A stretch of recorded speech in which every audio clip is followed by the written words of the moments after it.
तपन कुमार चक्रवर्ती साधारण संपादक राज्य सरपंच महासंघ। आपण मैंने जानी साधारण लोक समस्या नहीं विभिन्न समय राज्य सरपंच महासंघ यही लोअर पीएम धारणा देती एवं गत सरकार केते गुड़े दाबी सरकार आलोकपात कर तो कार्यानुष्ठान ग्रहण करते। बर्तमान आम सरकार को 8टी दाबी रखीचु जो मुख्य दाबी गुड़िक रही आपण मैंने जानी पंचायत को 2टी स्तर में आमर केंद्र सरकार और राज्य सरकार अनुदान आसी थाए जहाँकि 2011 जनगणना अनुसार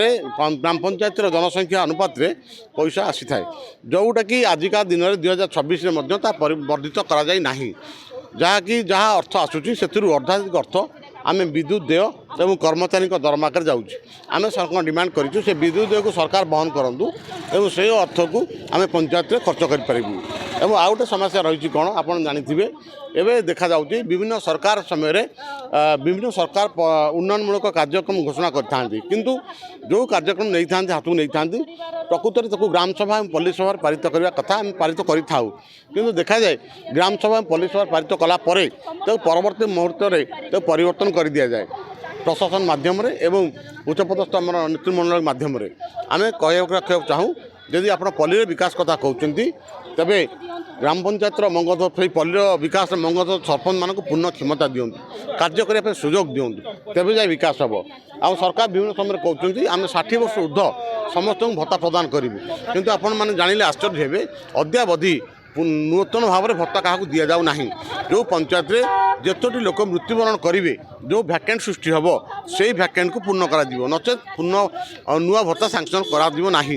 जहाद्वारा कि लोक शह संख्या 60 वर्ष होगापर लोक 65-70 वर्ष लोक अपेक्षा कर भत्ता पाइबापी तेणु आम नवेदन रखू ए परिवर्तन करूँ नूतन भत्ता सांक्शन करूँ एवं जो आवास योजना कथा सरकार कहते जे कहीं कच्चा घर रे समस्ते पक्का घर रे किंतु एपटे आप मैंडेटरी कर पट्टा बाध्यतामूलक कि जो लोक मान पट्टा ना भूमिहीन लोक मैंने